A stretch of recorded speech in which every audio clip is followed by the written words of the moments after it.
Bonjour, bienvenue à Aime l'été, ici Chantal Lavoie, déjà le milieu de la semaine. Et oui, ça déboule rapidement, surtout quand on commence la semaine par un congé. Alors cela dit, vous êtes peut-être en vacances, peut-être le serez-vous plus tard, à moins que vous soyez très occupé tout l'été. En tout cas, je vous souhaite de bien profiter quand même de la saison estivale. Je vous invite à être des nôtres dans la prochaine heure. On goûte tous ces bonheurs de l'été, musique et festival, la tête dans les étoiles. Mais on se laisse inspirer par de beaux projets et on vous présente des gens qui aident les autres à bâtir leurs rêves. Voici Aime l'été.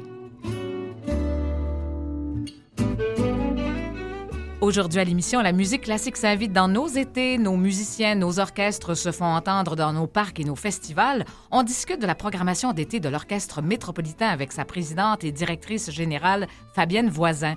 Une occasion rare d'observer le ciel de nuit. Au Festival d'astronomie du Mont-Mégantic, on accueille Sébastien Giguère, coordonnateur scientifique et responsable de l'éducation de l'Astrolabe du Mont-Mégantic. Aussi, trouver un premier emploi, c'est un défi de taille pour la plupart des jeunes. Mais pour ceux en situation de handicap, eh bien, la tâche est encore plus ardue. Alors, on en discute avec Alice Lopez, conseillère à l'emploi pour Équitravail.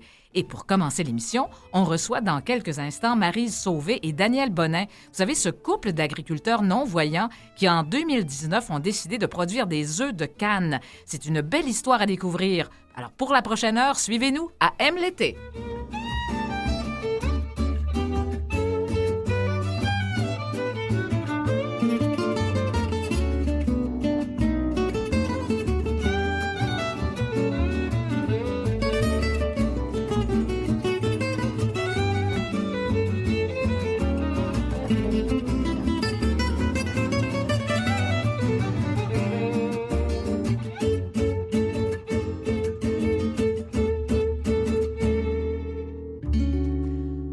Aime l'été pour une deuxième fois cette semaine. Et oui, on a commencé par un congé. Alors, ça passe vite la semaine dans ce temps-là, hein, Nathalie? Ça va très vite. Ça va trop vite, en fait. Oui, c'est ça. On sera bientôt rendu à la fin de semaine. Oui, exactement. Écoute, moi, je voulais juste te dire que j'enviais tellement les gens de Québec en ce moment. Parce que demain commence le Festival d'été de Québec. C'est du 4 au 14. Ah, écoute, c'est incroyable. C'est 11 jours de musique. Un menu assez hétéroclite quand même, là, avec l'électro, indie folk, musique pop, musique du monde. Bref, j'ai envie d'y être et aller voir sur Internet pour acheter votre passe pour y aller. C'est ça, une sorte de passeport, comme c'est l'habitude. Oui, écoute, on passe d'Alexandra Streleski, 50 Cent, du Blue Rodeo, puis il y a même du Motley Crue. Bref. Okay. Mais un autre... Alexandra, je vais la voir ce soir. Moi. Ah oui, en concert à la maison, à la Maison Symphonique à Montréal. Chanceuse. Eh bien oui, qu'est-ce que tu veux? C'est des choses qui arrivent. Exactement. Et puis, cela dit, il y a plein de musique, notamment, on va parler de musique classique, mais il y a des festivals de musique classique aussi qui ont déjà commencé. Oui, exactement. Tu as le Festival international du domaine Forget de Charlevoix qui commençait le 29, c'est du 29 juin au 24 août. En fait, un menu tout aussi impressionnant. Musique classique, danse. C'est vraiment des concerts grandioses. Écoute, tantôt, on ne l'a pas dit, mais le Festival d'été de Québec en est à sa 56e édition. Oh, oui. Alors que le Festival international du domaine Forget de Charlevoix en est à sa 46e édition. Quand même, hein? Oui. Oui, et un dernier festival qu'il ne faut pas manquer, c'est le Festival Lanaudière. Écoute, lui aussi, 47e édition. Ouais. C'est impressionnant. C'est un autre festival où la musique classique est à l'honneur. En plein air, en plein air, dans certaines églises, mais effectivement, un site fabuleux. C'est du 6 juillet au 4 août. Alors, on va en parler, c'est sûr. Et puis, de toute façon, on va parler avec Fabienne Voisin à la fin de l'émission et on va parler de l'Orchestre métropolitain qui va se produire notamment dans les deux festivals au Domaine Forget et à Lanaudière. Ouais. Alors, on va commencer, Nathalie, avec nos premiers invités. Alors, on les accueille tout de suite. Ils sont à l'autre bout du fil. On a les deux cette fois-ci parce que l'an passé, on avait juste eu... en fait, il s'agit de Maryse Sauvé et Daniel Bonin. Et l'année passée, on avait eu seulement Daniel parce que Maryse était appelée ailleurs. Là. Bon, je ne sais pas, il y avait une urgence, je ne sais trop. Bonjour à vous deux. Bonjour. Alors, Bonjour. bon, vous êtes les fondateurs et propriétaires de l'entreprise La Canne Blanche. Vous êtes, bien sûr, ce couple d'agriculteurs non-voyants. On vous a parlé l'an passé parce qu'évidemment, c'est un projet absolument extraordinaire que vous avez mené à bout de bras, là, parce que, bon, à défaut de voir, vous avez au moins vos bras, puis vous en faites bon usage, en tout cas, parce que vous faites à peu près tout par vous-même. C'est absolument fabuleux. Alors, justement, j'avais le goût de vous reparler de votre projet parce que le projet a grandi. Et l'année passée, là, on en était on était à un carrefour l'an passé, là. Oui, on était à un carrefour. On était devant une situation qu'il fallait absolument faire notre propre production. On était à la recherche de financement pour arriver à faire un autre bâtiment pour faire une autre canardière, oui. Une autre canardière pour avoir assez d'oiseaux pour faire une rotation, pour avoir une ponte constante et pouvoir nourrir tous nos clients. Donc, voilà, un an plus tard, on a fait un GoFundMe, on a fait un appel à la population qui ont répondu vraiment très, très présent. Et ça a apporté des gens qui sont venus nous rencontrer, dont un investisseur privé qui s'appelle Sébastien Grégoire. Qui lui est venu mettre l'épaule à la roue et grâce à lui, tout est devenu possible. On a rentré nos 350 petits cantons qui comblent le deuxième bâtiment justement hier matin.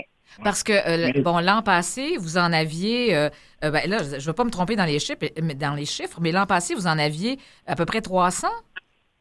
On en avait 300 en ponte et 300 qui étaient à devenir.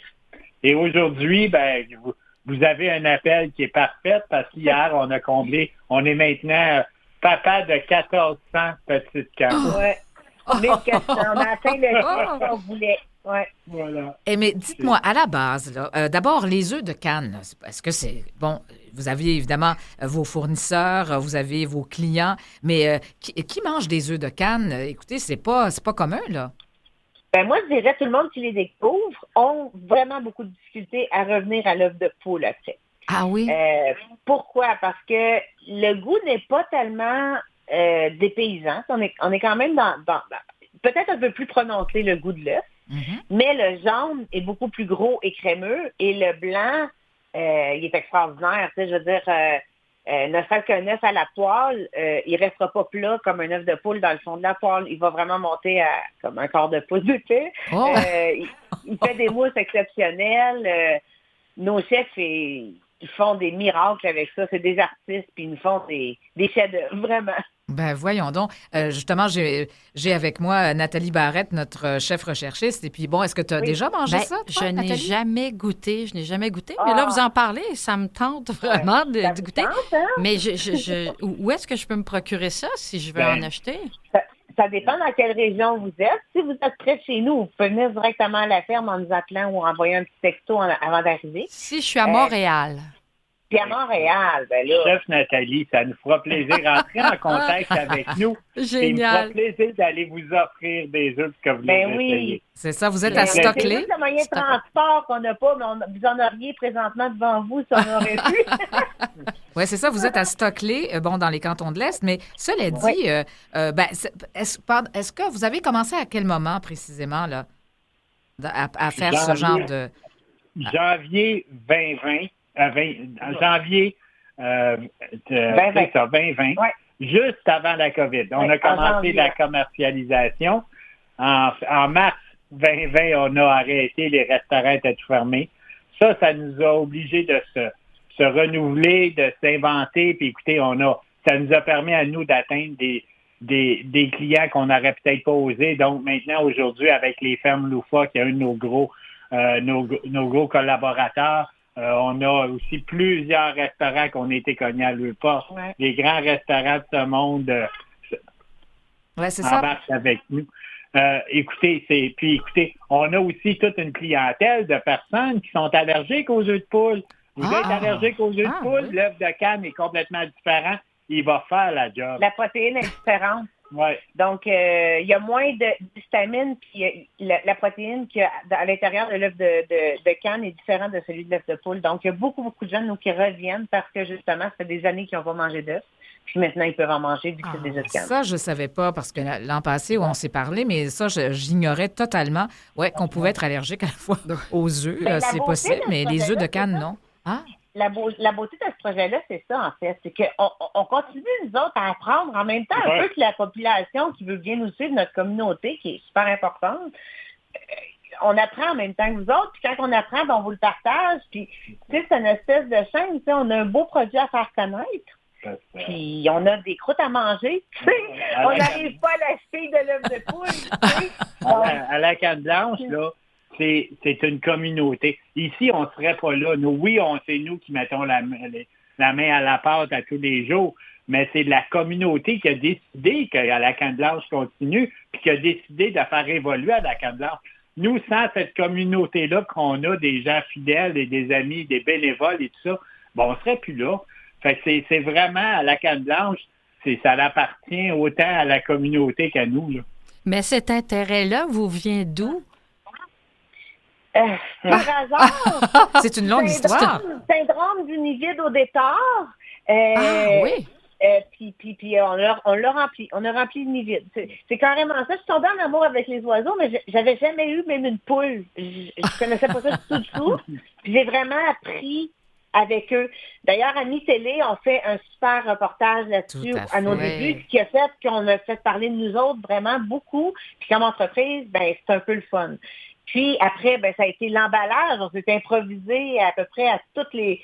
Il fallait un nouveau chapeau, on improvisait le rôle qui allait avec. Puis commercialisation, on a fait une boîte hexagonale, donc elle est vraiment reconnaissable. Les gens la reconnaissent au travers les autres.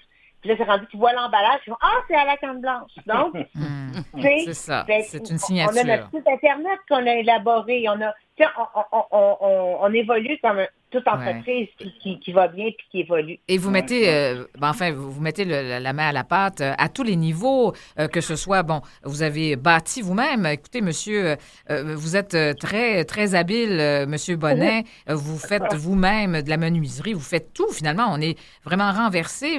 Maryse, d'abord, faut le dire, là, vous avez étudié en droit, alors rien à voir avec ce que vous faites présentement, monsieur Bonnet et vous. Maryse, vous avez, une formation de massothérapeute. Et puis, en fait, vous vouliez, évidemment, comme non-voyant, le problème aussi, c'était de se créer un emploi. C'était ça, la base. On avait la chance. On a eu cette chance. On n'a pas dit, OK, on va faire ça pour faire ça puis faire ça. Tout est vraiment venu naturellement. La canne a fait, OK, qu'est-ce qu'on peut tirer de cet oiseau-là? C'est quoi le meilleur qu'il peut me donner pour que moi, je puisse m'accomplir? Ça a été ça un peu le raisonnement. Puis de là, on va avoir, au lieu d'en avoir 22, on va en avoir, au début, c'était 700.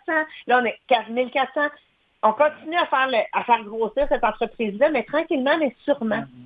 C'est toujours dans le but de s'accomplir. Vous savez, le premier ici, là, c'était d'enlever tout ce stress-là qu'on a, nous, quand on arrive dans un milieu de travail où on le sait que ça va être temporaire, on le sait que ça sera pour le temps d'une subvention. Voilà. Tu essaies d'être aussi bon. Et là, tu te concentres sur des choses que tu es moins bon à faire parce que tu veux tellement être comme les autres.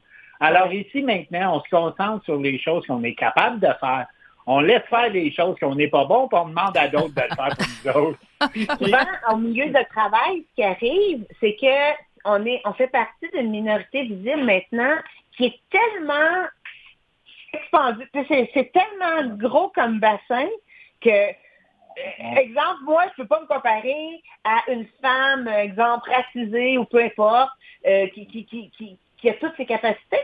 Je suis quand même aveugle. Exactement, tout à fait. Vous avez vos limitations, C'est ça. L'inclusion, c'est plus maintenant, on ne parle plus de personnes qui ont un handicap au travail. On va parler d'inclusion. Ça, c'est merveilleux. Vous savez, ça, je suis 100% pour ça. Sauf que l'inclusion vient englober toutes les personnes racisées, les personnes qui sont LGBTQ+. Donc, je peux pas, moi, comme personne aveugle, qui n'a pas de moyens de transport, je peux pas me comparer. On peut pas les accoter. On peut pas. On peut pas les accoter. Non, je comprends très bien. C'est de là qu'on a parti notre entreprise en bout de ligne, tu sais. C'est ça. Donc, nous, ici, maintenant, savez-vous qu'on s'est enlevé des milliers de pressions de ses épaules en étant notre propre employeur et surtout en faisant ça à notre vitesse. Ici, c'est merveilleux parce que les cannes, il faut être lent. Il faut aller doucement pour C'est les vrai. On est à l'écoute. On est à l'écoute de ces oiseaux-là. Oui, Donc, parce que je me souviens dans le reportage, là, c'est vous qui ramassiez les œufs à la main sans même les voir. C'est fou. Vous avez développé toute une expertise, là, une façon de faire. Vraiment. Alors, vous êtes, comme on dit, sur votre X, si on peut dire les choses ainsi. Mais en fait, c'est ça. Puis le fait d'avoir, évidemment, le nerf de la guerre, c'était le financement. D'abord, il y a eu aussi une certaine réticence des institutions financières au départ. Vous avez dû les convaincre. Mais la deuxième fois aussi, ça n'a pas été évident de retourner là, devant les institutions financières. Ils avaient encore là pratiquement plus de réticence à vous prêter. On n'a pas de résultats. C'est ça. Puis là, c'est grâce au sociofinancement que ça a avancé. Pour être bien honnête avec vous, si Sébastien Grégoire ne nous aurait pas appelé un matin, on serait plus là pour en parler. Parce que c'est ça, vous aviez besoin de croître, sinon, vous ne pouviez rencontrer la demande et puis vos fournisseurs allaient forcément vous laisser tomber un petit peu, là. Écoutez, un chef qui met mon œuf sur sa carte, c'est tout qu'un honneur pour nous. C'est ça. On peut pas se permettre de dire, je vais t'envoyer d'autres sortes d'œufs que je vais te trouver. C'est des œufs de canne qui veut, puis les œufs de canne dans la canne blanche. Exact. Nous, la mission ultime, il n'y en a pas d'autres productions comme moi. On est les seuls à avoir une production exclusivement pour des œufs de canne. Moi, les oiseaux, ils arrivent vivants, ils partent vivants. C'est important pour nous. C'est nos bébés, on les traite comme des bébés. Ouais. Puis, on va chercher le meilleur d'eux et ensuite, on les passe au suivant. Exact. C'est comme ça que ça se passe ici. Puis, on est comme ça avec les êtres humains aussi qui travaillent ici. Maintenant, on a un 40 heures d'employés à 2 qui par semaine qui viennent nous aider. Mais, c'est ça, une qui est retraitée. Elle ne pensait pas se trouver un emploi. Ça s'en va dans plein de directions différentes. Alors, vous faites des petits à tous les niveaux. Sébastien Grégoire n'aurait pas été là à venir nous aider. Pour l'instant, c'est lui qui a mis tout le financement nécessaire qu'on a. De compléter le sociofinancement, c'est ça. Alors, lui-même a eu un coup de foudre. Écoutez, merci bien, Maryse Sauvé, Daniel Bonnet. J'avais hâte de vous reparler, savoir où vous en étiez. J'étais contente de voir que finalement, votre rêve se réalisait et que ça continuait. Puis là, on a un beau site Internet, www.alacanneblanche.com, où vous pouvez aller voir les points de vente qu'on a un peu partout dans le Québec. Merci. Bonne journée à vous. Bonne journée. Au revoir. Au revoir.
Alors, de retour, bien sûr, à Aime l'été. Et là, on va parler avec Alice Lopez, Nathalie, conseillère à l'emploi pour Équitravail. Et puis, justement, en fait, on parlait de créateurs d'emplois. C'était le cas de Marie Sauvé, Daniel Bonnet, là, de la Canne Blanche. Et puis, effectivement... Ils viennent de parler de la difficulté de garder un emploi...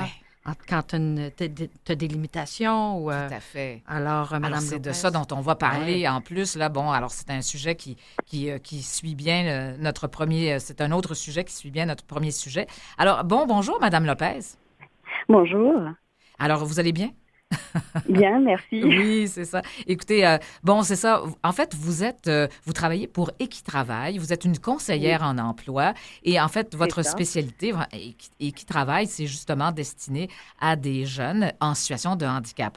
Comme je le disais un peu dans mon introduction d'émission, c'est qu'évidemment, c'est pas facile de se trouver un emploi, surtout, quand on est jeune, notre premier emploi, surtout. Eh bien, imaginons quand on est en situation de handicap. Alors, c'est là que vous intervenez. Et puis, c'est un service qui existe depuis combien de temps? Oh, depuis plusieurs années, je pourrais pas vous dire exactement, mais au moins une trentaine d'années, je pense, mais en tout cas plusieurs années qu'on propose ce service. Alors, notamment au travers des personnes handicapées, mais des jeunes, peut-être c'est plus récent, mais ça fait longtemps qu'on accompagne des personnes en situation de handicap vers l'emploi. Oui, c'est ça. Et donc, Équitravail fait partie d'un organisme qui se nomme ROSEF. Et ROSEF regroupe 25 organismes spécialisés qui favorisent justement l'intégration et le maintien en emploi des personnes en situation de handicap. Parlez-nous un peu de ces organismes-là. Alors exactement, en fait, on va être 25 organismes. Chacun va accompagne des personnes en situation de handicap, mais certains peuvent avoir des spécialités. Comme nous, par exemple, Équitravail, on va vraiment être spécialisés avec les personnes autistes ou déficiences intellectuelles, santé mentale et troubles de l'apprentissage. Mais par contre, on en a d'autres, ils vont être plus spécifiques en fait avec des personnes avec des limitations physiques, on va dire. Donc nous, en fait, notre objectif, c'est vraiment d'accompagner les personnes dans leur recherche d'emploi, mais surtout dans le maintien en emploi, parce que c'est là où l'enjeu va être vraiment important. Oui, bien sûr. C'est de garder son emploi. Vraiment, exactement. Donc nous, on va vraiment être là du début jusqu'à la fin du processus. Mm-hmm. Et quand on parle du début, on parle bien entendu aussi de la recherche d'emploi. Vous êtes là pour les aider. Exactement. En fait, il y a vraiment tout un travail qui est fait au préalable. Parce que tout le monde ne peut pas intégrer n'importe quel emploi. On va vraiment tenir compte de on va dire la limitation de la personne, mais bien sûr aussi de ses intérêts, de ses forces, mais on va tenir compte de la limitation. Et puis donc, il y a un gros travail qui est fait en amont, en partenariat avec en fait les intervenants qui gravitent autour de la personne. Et cela, ça va nous permettre en fait d'avoir un bon portrait de la personne et de pouvoir mieux l'aiguiller vers l'emploi qui serait le mieux adapté pour elle. Ouais. Et ça veut dire aussi que vous devez être en contact avec des employeurs potentiels. Oui, effectivement. Alors, on peut contacter les employeurs. Certains viennent vers nous appellent, surtout quand on a été en contexte de pénurie de main-d'œuvre. On a eu pas mal quand même d'employeurs qui nous ont appelés, mais sinon, nous, on va les contacter, puis on va les sensibiliser.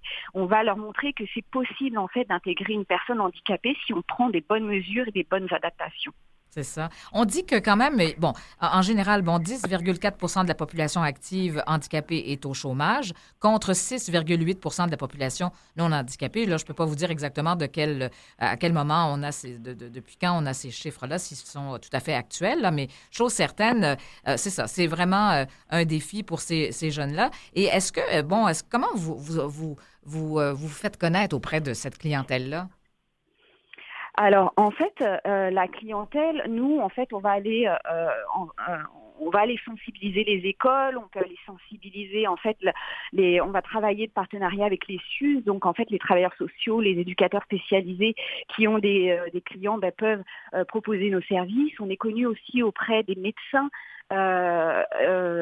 Donc voilà, donc on va essayer en fait de sensibiliser le plus de monde possible, de se faire connaître le plus pour que les clients sachent que ce service existe, parce qu'on est encore très peu connu auprès de tout le monde.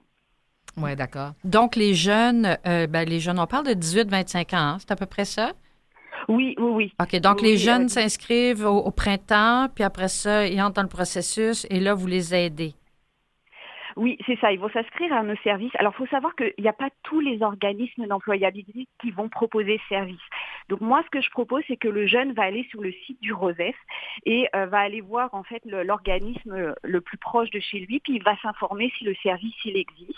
Mais sinon, la personne, après, va s'inscrire en fait dans l'organisme proche de chez lui, puis là, elle va avoir une première, en fait, rencontre avec un conseiller d'emploi qui va évaluer son besoin. C'est ça. Donc, ROSEF, en passant, c'est ROSEPH. pour les gens qui seraient intéressés. Alors donc, chaque jeune a son agent d'intégration. Alors, qui a quand même, c'est un rôle très rassurant. Alors, ça donne non seulement des outils, mais aussi, c'est vraiment là pour accompagner, être rassurant, pour vraiment, c'est un accompagnement personnalisé, là. Exactement. En fait, l'agent d'intégration, en fait, quand il va venir dès le départ en début d'emploi, et donc il va sensibiliser aussi bien l'employeur que les employés. Donc déjà, c'est rassurant quand on a un jeune qui arrive, qui se dit c'est son premier travail, il se dit comment ça va se passer, est-ce que je vais être à la hauteur, est-ce que mon handicap va vraiment me gêner dans l'exécution de mes tâches. Donc en fait, le fait d'avoir un agent d'intégration, quand même, ça va le rassurer. Puis là, lui, il va pouvoir en fait l'outiller pour l'aider au mieux dans son apprentissage. Et l'agent d'intégration va être aussi bien là pour la personne, mais que pour aussi les collègues, parce que tout le monde n'est pas formé en fait au handicap, tout le monde n'est pas des intervenants. Donc en fait, il va être là aussi pour accompagner les collègues de travail sur comment encadrer la personne qui l'emploie. Ouais. Et donc, l'agent d'intégration peut passer l'été avec le jeune?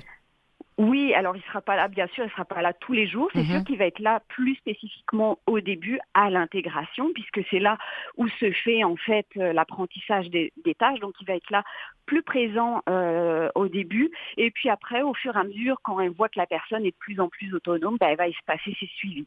Mais sinon, oui, elle est présente tout au long de l'emploi.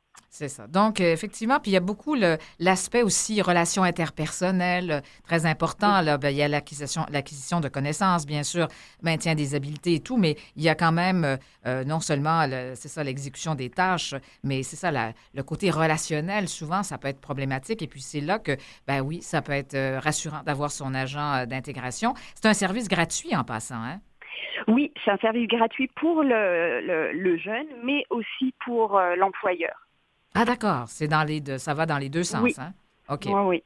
Alors, est-ce que le jeune, normalement, il reçoit une rémunération là, pour son travail?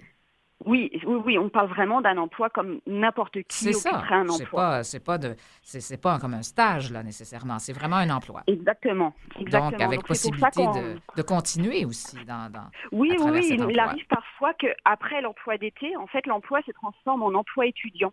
OK. Donc, ça arrive souvent, oui. Alors, c'est en collaboration avec Emploi Québec. Donc, j'imagine que Emploi Québec, d'ailleurs, peut donner toutes les informations relativement à vos services. Ça a été un grand plaisir et puis vraiment, c'est très important. Il y a des groupes d'entraide aussi pour aider les gens, c'est ça, dans leurs relations avec les autres et tout. Merci beaucoup, Alice Lopez, donc conseillère à l'emploi, et ça a été un plaisir de vous parler ce matin. Merci à vous. Au plaisir.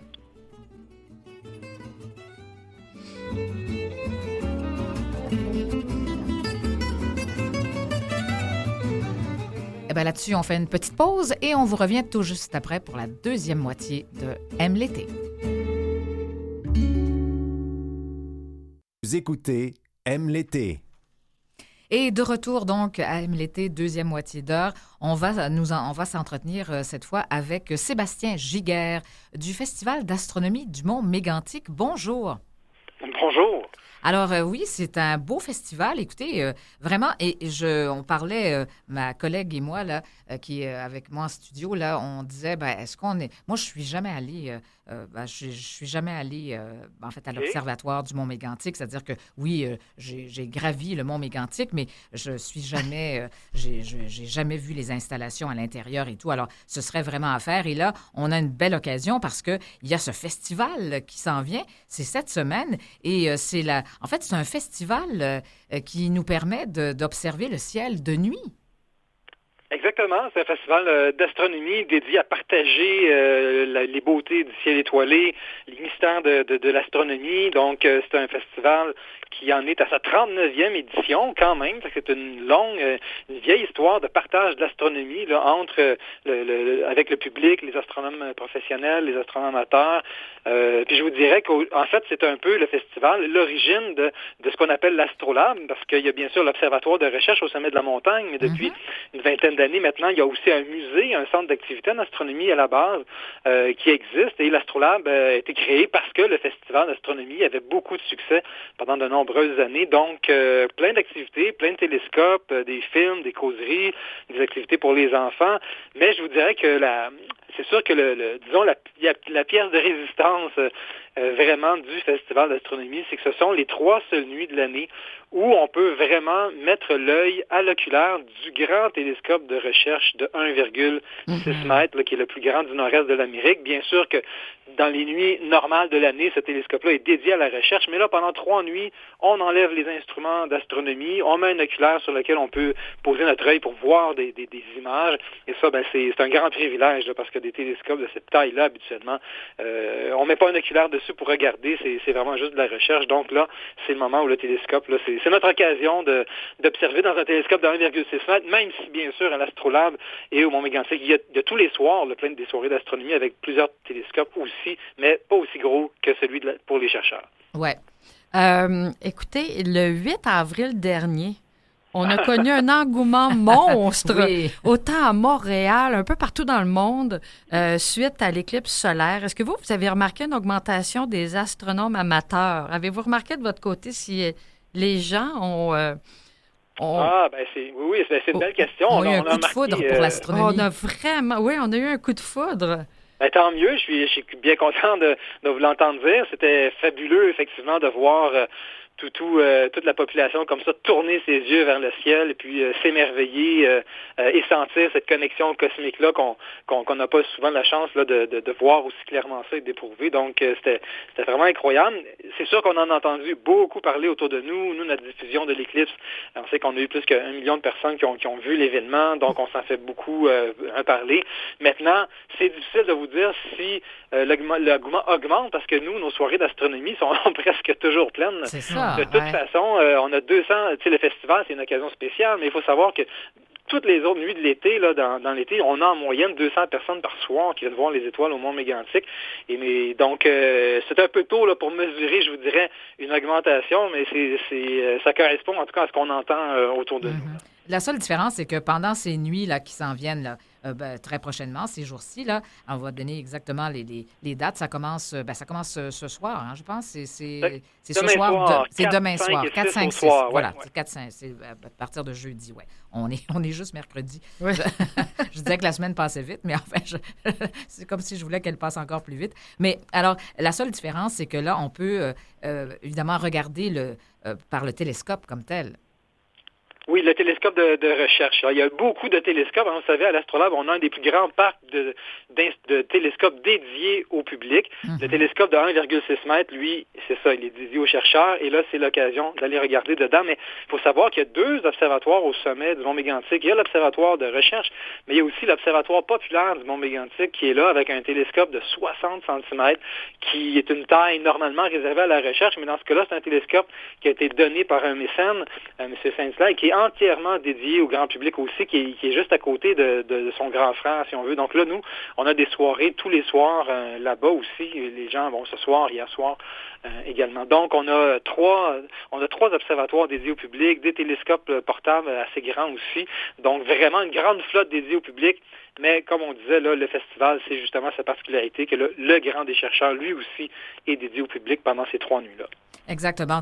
Et puis, l'Astrolabe comme tel, ça existe, ça a été construit en 1996. Alors, ça fait quand même passablement longtemps. Là, mais en fait, vous êtes responsable vraiment de l'éducation de l'Astrolabe. Et ce qui est intéressant, c'est qu'en fait, votre formation, elle est très particulière. Hein? Vous êtes un philosophe des sciences.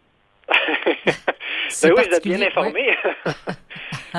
Oui, effectivement, c'est une des choses qui est incroyable au Mont-Mégantic, c'est que le slogan du Mont-Mégantic, c'est de la terre aux étoiles. Donc, c'est la nature à toutes les échelles qui est à l'honneur. On fait de la science, on fait de l'astronomie, mais c'est aussi de la géologie, de l'écologie, de la biologie. Donc, et ça correspond tout à fait à mon profil dans ce sens-là, parce que, vous savez, en science, on se spécialise dans un domaine très particulier de la nature. On devient des spécialistes.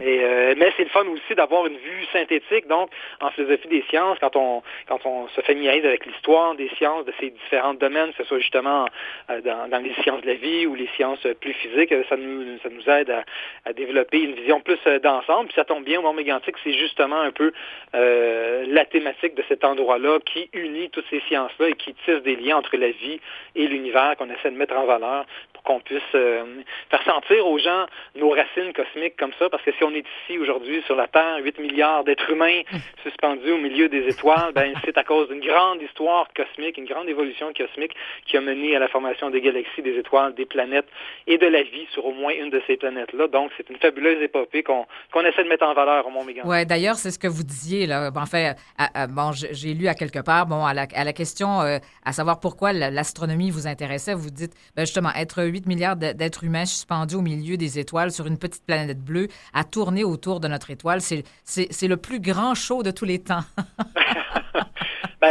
Oui, c'est un fait qui est tout simple, de prendre conscience qu'on flotte comme ça au milieu des étoiles, toute la gang, mais en même temps, ça a pris toute l'histoire de la science pendant des milliers d'années pour qu'on arrive là à comprendre, à déduire, donc avec de l'observation au fil des générations de scientifiques, et pour découvrir comme ça les liens qui nous unissent au cosmos. Et d'ailleurs, c'est le thème de notre année chez nous cette année, c'est Poussière d'étoiles. C'est un peu un hommage, évidemment, à Hubert Reeves qui a popularisé cette expression-là, qui lui venait d'une lectrice, en fait, qui lui avait déjà écrit. On m'a toujours dit que je n'étais que poussière et que je retournerais poussière, mais ce qu'on ne m'avait pas dit, c'est que c'était des poussières d'étoiles. Et donc, justement, dans cette présentation-là, en hommage à Hubert Reeves, on met en valeur le fait que nos particules, nos atomes viennent des étoiles, donc c'est des liens avec l'univers qui ne sont pas juste poétiques, là, qui sont vraiment littéralement physiques aussi. Oui, parce que en fait, les atomes qui nous composent ont été formés au cœur des étoiles et justement, Hubert Reeves qui disait, l'histoire de l'univers, c'est notre histoire finalement. C'est vraiment exactement, ça. Et c'est une des grandes découvertes du 20e siècle, selon lui aussi, le fait de réaliser, finalement, après des décennies où on avait plutôt l'impression que l'être humain, que la vie dans l'univers, on va dire, était un accident, n'avait pas de sens. Et là, tout à coup, on découvre, depuis la moitié du 20e siècle, qu'en fait, que cette grandeur-là de l'univers et tout ça était nécessaire, cette évolution-là à l'apparition de la vie, et qu'en termes de complexité, vous citez très bien, il dit que l'histoire de l'univers, c'est notre histoire. Et cette histoire-là, on découvre aussi que c'est un peu l'histoire de l'organisation de la matière. C'est-à-dire qu'on découvre un univers primordial, il y a 14 milliards d'années, qui était tellement chaud, tellement dense qu'il était complètement déstructuré. C'était juste une purée de particules élémentaires. Il n'y avait pas de galaxies, pas d'étoiles, pas de planètes, pas de molécules complexes non plus. Et avec le temps, cet univers-là a évolué. La matière s'est complexifiée en des formes sans cesse plus organisées. Et donc, la vie, dans ce contexte-là, dans l'univers, c'est assez particulier parce qu'on se rend compte que c'est la forme de matière la plus complexe et donc elle s'inscrit dans une espèce de tendance de la matière à s'organiser à l'échelle cosmique. On ne sait pas pourquoi exactement, mais c'est ce qu'on découvre. C'est fascinant en soi de savoir que nos 100 milliards de particules élémentaires dans notre corps en ce moment qui font qui nous sommes, qui nous permettent de respirer, de penser, de bouger, ces atomes-là, ces particules élémentaires-là existaient il y a 14 milliards d'années. On est fait avec du vieux stock. Vous êtes la vieille matière, mais elle s'est organisée aujourd'hui jusqu'à prendre conscience. C'est assez fascinant. C'est ça. Vous êtes un grand vulgarisateur, finalement, et donc j'imagine que vous accueillez beaucoup de jeunes et tout. Mais en fait, quand on s'intéresse à l'astronomie, puis qu'on prend conscience de l'univers, là, de sa grandeur, justement, et du miracle aussi de notre planète, en fait, c'est vous qui le dites, là, je vous cite d'ailleurs, on réalise encore plus la fragilité et l'importance aussi de notre planète. Donc, à travers tout ça, finalement, c'est tout un message aussi évidemment, pour faire attention à notre planète. Et donc, évidemment, on pense à tout ce qui se passe présentement. On est témoin de plus en plus des changements climatiques. Alors, c'est sûr que ça sensibilise encore davantage le fait de parler d'astronomie, surtout aux jeunes. Oui, je pense que oui, et c'est un bon point, au sens aussi où souvent, l'astronomie, des fois, on peut avoir une perception en surface où on se dit, c'est un peu du pelletage de nuages, on a les yeux au ciel, on ne s'occupe pas des vrais problèmes en astronomie. Et je comprends bien sûr qu'il y a des enjeux assez majeurs là, sur la Terre avec l'humanité actuellement, mais c'est intéressant aussi de le voir d'une autre façon, dans le sens que, justement, moi, j'aime bien comparer, apprendre l'astronomie, un peu comme quand on dit que les voyages forment la jeunesse. Donc, pourquoi on dit ça? C'est parce que souvent pour réaliser la valeur de notre village, de notre famille, pour prendre conscience de qui on est, c'est pratique et c'est important d'en sortir, d'aller voir ailleurs, de rencontrer d'autres cultures. Et là, quand on voyage et qu'on retourne chez nous, et qu'on retourne notre regard vers nos origines, on se rend compte, on en prend une nouvelle conscience. Donc pour l'astronomie, c'est un peu ça, c'est-à-dire que plus on découvre l'histoire de l'univers, plus on séjourne dans l'histoire des galaxies, des étoiles, des planètes et de la grandeur de l'espace. Et là, on se retourne tout à coup vers notre propre planète, cette petite baie bleue, suspendue dans l'espace infini. Mais on se dit, mais on prend conscience de l'ampleur du miracle, de la fragilité, de notre responsabilité, peut-être aussi, envers cette oasis cosmique-là qui nous a donné naissance. C'est ça. Et puis bon, alors pour ce festival d'astronomie populaire du Mont-Mégantic qui accueille les gens, donc il faut réserver aussi. Oui, il faut réserver. Je dois vous dire qu'à ce moment-ci, évidemment, on est à la veille, donc les places sont limitées, je pense. Prises. Oui. Donc, par contre, il y a d'autres soirées d'astronomie pour venir contempler le ciel étoilé chez nous, au cœur de la première réserve internationale de ciel étoilé. Donc, le reste de l'été, c'est possible aussi. Ou sinon, si on veut vraiment profiter de l'occasion du festival, on peut se reprendre l'an prochain, là, dès l'ouverture des réservations en avril. Là, c'est des places qui s'envolent quand même assez vite. Mais bon, encore une fois, là, c'est la fête des étoiles un peu tous les soirs au Mont-Mégantic, donc il y a d'autres occasions d'en profiter aussi. Oui, exactement. Et puis, il y aura les étoiles filantes aussi. Observer exactement, là, les Perséides. Les Perséides au mois d'août. Exactement, au mois d'août. Oui. Alors, de toute façon, et puis là, c'est vraiment une occasion unique, évidemment, pour les chanceux, là, de faire la visite guidée dans l'Observatoire astronomique et en fait, de découvrir le télescope spatial Webb, là, qui va remplacer le télescope spatial Hubble, n'est-ce pas? Oui, en fait, il est déjà en train de le remplacer. Hubble est encore, les deux sont fonctionnels actuellement. On sait qu'il y a des petits enjeux avec Hubble un peu, le vénérable ancêtre, mais oui, le télescope spatial Webb, c'est un instrument là actuellement qui est en train de révolutionner l'astronomie avec une perspective là, unique avec une lumière infrarouge, avec une résolution telle qu'on n'a jamais eue pour explorer un peu le passé de l'univers. Et il faut noter d'ailleurs qu'il y a une contribution canadienne notable. C'est un télescope là, qui est une collaboration entre les États-Unis, la France, le Canada et l'Europe. Mais il y a 4 instruments dans ce télescope-là, et c'est très intéressant de savoir qu'un de ces 4 instruments-là majeurs, le responsable scientifique, c'est le directeur de l'Observatoire du Mont-Mégantic. Exactement, René Doyon. Oui. Donc, on peut être quand même fier de l'expertise québécoise là, qui rayonne à travers ce grand télescope-là. Qui est aussi chercheur principal pour l'Agence spatiale canadienne. Écoutez, c'est tout le temps qu'on a, mais écoutez, on ira vous voir. Et puis, merci infiniment, Sébastien Giguère. Ça m'a fait plaisir. Merci. Au plaisir. Au revoir. Au revoir.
Alors oui, le temps file et puis on était là à jaser, puis on veut vous parler de l'Orchestre métropolitain. J'accueille Fabienne Voisin, qui est la présidente et directrice générale de l'orchestre depuis presque 2 ans. Tout un pratique, là.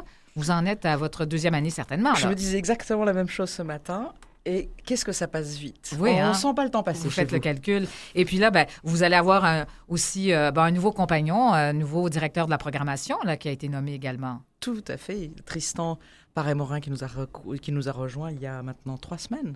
Eh oui. Alors, vraiment, vous êtes... Bon, vous arrivez de l'Orchestre national d'Île-de-France. Alors, vous avez occupé un poste au sein de cette organisation-là. Donc, vous êtes vraiment familière avec la musique et tout, avec le rayonnement des orchestres, enfin, c'est ce que ça prend pour amener des gens en salle. C'est le nerf de la guerre, évidemment. Eh bien, en fait, on va parler des valeurs, de vos valeurs qui, en fait, vous avez été choisi aussi, pas pour rien, il y avait quand même pas mal de monde sur la liste, là. Et puis, les valeurs qui ressemblent aussi à celles de Yannick, là, qui est celle de rendre la musique accessible, de diffuser le plus largement possible.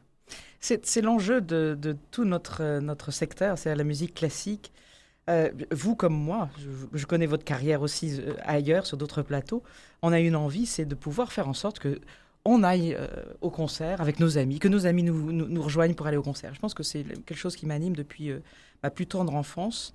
Et finalement, si j'occupais les mêmes fonctions à l'Orchestre national d'Île-de-France, lorsque je suis arrivée ici il y a un peu plus d'1 an et demi, je me suis aperçue, certes, la culture est totalement différente. On va mettre les choses au point, c'est pas parce que nous partageons le même amour de la langue que la culture est similaire. Donc il faut bien s'accommoder, s'adapter d'une culture qui est, je l'avoue, je fais une petite parenthèse, extrêmement dynamique, extrêmement volontaire, toujours orientée sur la solution, la joie de résoudre les problèmes. Et ça, c'est quelque chose, comment dire, en ce moment, je m'en rends compte encore plus. Ouais. Vous avez un trésor, je pense que vous avez poussé sur la démocratie un modèle qui est tout à fait moderne dans l'attention qu'il porte à l'être humain. Je ferme la parenthèse. Là-dessus, vous avez un trésor qui est Yannick Nézet-Séguin. Je ne peux pas encore dire « nous avons », parce que je ne suis pas québécoise, même si je me sens le cœur québécois. Puis quand on rentre dans une aventure comme celle... Vous allez le devenir. Écoutez, je n'ai presque pas de doute. Je serais heureuse de vous répondre dans quelques années, mais oui. Lorsqu'on a un trésor national, comme Yannick Nézet-Séguin l'est pour notre domaine, c'est-à-dire qu'il peut donner envie à tout le monde de venir. L'enfant, le jeune, le parent, le grand-père, la grand-mère, il a cette joie communicative que je partagent, et je pense que l'Orchestre métropolitain partage. À la veille de fêter leur mariage, 25 ans, c'est ça. Ce qui est absolument très rare.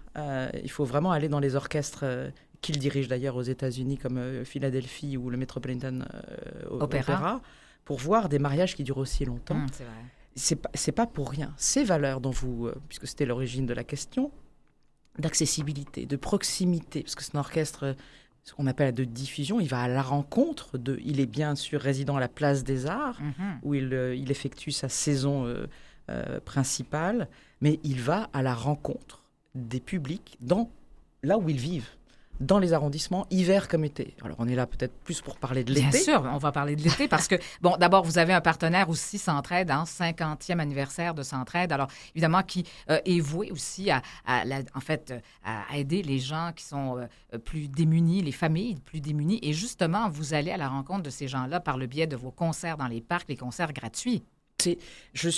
Nous sommes extrêmement fiers. Je dois dire que c'est le directeur général adjoint Martin Hudon qui a beaucoup travaillé sur ce dossier, ce rapprochement. Nous sommes extrêmement fiers de nous allier à une cause telle que Centraide, que j'admire par ailleurs pour tout ce qu'ils font sur le territoire d'une façon extraordinaire. Donc oui, pour fêter leur 50e. Pour amener la musique oui, parce que la proximité puis l'accessibilité, c'est notre enjeu. Alors évidemment, dans les temps qui sont les nôtres actuellement, aller toucher aussi les familles qui sont les plus démunies pour leur faire adoucir le quotidien, les faire rêver, s'émerveiller avec la musique classique, ça nous tient à cœur, c'est évident, avec les 3 concerts qui sont ceux qui sont donnés dans le cadre de ce 50e anniversaire avec Centraide, que nous remercions d'être à nos côtés. Tout à fait. Alors là, ça commence déjà le 9 juillet, donc 9, 10, 13 juillet, déjà 3 concerts dans les parcs, à la fois, en fait, dans le parc La Salle, à la Chine, secteur Saint-Léonard aussi, parc Wilfrid de Bastien et aussi parc Pilon de Montréal-Nord. Donc, vraiment, vous diversifiez complètement les clientèles aussi. Et puis, sous la direction de Naomi Wu, qui est vraiment une charmante collaboratrice avec un grand charisme. Écoutez, c'est un enfant de l'Académie créé par Yannick Nézet-Séguin justement pour transmettre toutes ces valeurs qui sont chères qui lui sont chères et chères aussi à l'Orchestre métropolitain. Naomi a fait un grand voyage déjà avec l'Orchestre métropolitain. Elle et Yannick, elle débute une carrière tout à fait justifiée et nous sommes heureux de l'avoir nommée collaboratrice artistique, ce qui fait qu'elle est vraiment aux côtés de Yannick pour mener cette mission de proximité. Elle sera là avec tout le charisme qu'on lui connaît. Et puis je rajouterais qu'en plus, là, pour tous ces concerts-là, il y a des ateliers pour les petits. Et ces ateliers sont ouverts de l'âge de 3 à 10 ans. Et ils sont à 17h30, il y a plusieurs horaires. Donc on arrive tôt. On s'inscrit sur le site de l'Orchestre métropolitain, Chantal. Et vous allez découvrir les enfants avec leurs parents, parce que on aime ce concept de l'écoute partagée, de rentrer à la maison et d'avoir partagé quelque chose, un apprentissage, un cheminement. Et ça s'appelle les ateliers l'apprenti spectateur. C'est-à-dire qu'on va apprendre les instruments, à quoi ça sert un chef, à quoi sert Naomi sur le podium, mais également donc les familles d'instruments, comment est-ce qu'on écoute, ça veut dire quoi écouter un concert, donc qu'est-ce qu'il faut faire, qu'est-ce qu'on voudrait éviter de faire. Et puis, comme ça, ça peut évidemment mettre l'étincelle chez ces jeunes-là. C'est tout ce qu'on souhaite. Sûr. Alors, il y a autre concert, évidemment, le 30 juillet. Ça, c'est dans le cadre du 350e anniversaire de Pointe-aux-Trembles. Ce sera dirigé par Yannick, celui-là, ce concert-là. Il y a le Festival des Arts de Saint-Sauveur. Là, je déboule parce que le temps file. Écoutez, savez-vous, je pense qu'on va vous réinviter dans le courant de l'été, si vous le voulez bien, parce que je pense qu'il y aura trop de choses à dire. Et puis, il y a aussi, évidemment, on va préparer la prochaine saison. Alors donc, 31 juillet, Festival des Arts de Saint-Sauveur. Vous êtes partout. Domaine Forget, Lanaudière. C'est ça, les festivals auxquels nous tenons tant, qui seront donc le Domaine Forget pour aussi l'Académie, et puis 2 concerts, et puis le Festival de Lanaudière que nous retrouverons, ainsi que le Festival de Saint-Sauveur, le tout dirigé par Yannick Nézet-Séguin. 26, 27 à Forget, 28 juillet et 4 août pour clôturer le festival avec Aïda, et puis le festival de Saint-Sauveur. Oui, ça va être une version concert de l'opéra Aïda de Verdi. Avec un cast que...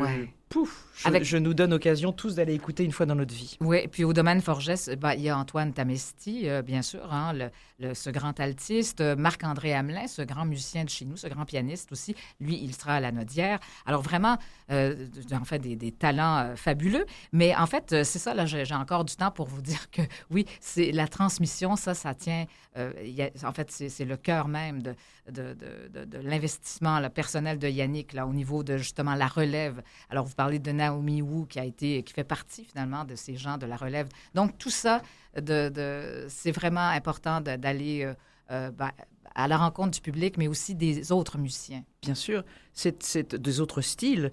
Des autres styles, parce que vraiment... Du Mont-Royal, vous savez qu'il y a toujours un ou une invitée. Le 6 août, c'est un grand rendez-vous. Qui vient montrer aussi l'ouverture d'esprit, parce que ça nous semble absolument indispensable de montrer à quel point la musique a toujours été accueillante. Ouais. Il faut simplement qu'on ait la faculté, comme vous nous permettez aujourd'hui, de partager tout ça avec le public. Ouais. On a besoin de vous, de passeurs. Et au pied du Mont-Royal, le 6 août, ce sera un autre grand rendez-vous. Écoutez, je pense que là, on a été un peu pris par le temps, mais c'est pas grave, on va se reprendre. Et puis, c'est sûr que c'est un beau rendez-vous avec plein de talents et plein de découvertes à faire aussi, parce que vous ouvrez à des compositeurs d'ici et d'ailleurs, des compositeurs oubliés aussi parfois, mais vraiment, vous nous faites découvrir de grandes choses. Toute la variété. De ce répertoire. Merci beaucoup, Fabienne Voisin. Merci, Chantal. Et puis, c'est un beau rendez-vous. Eh bien, j'en profite pour vous souhaiter bonne journée à tous, parce que c'est la fin de l'émission. On se retrouve, nous, demain, à la même heure, entre midi et 15h. Aime l'été. Au revoir et à très bientôt. Merci, Nathalie Barrette. Merci beaucoup. Merci et oui, ma grande complice en studio. Au revoir.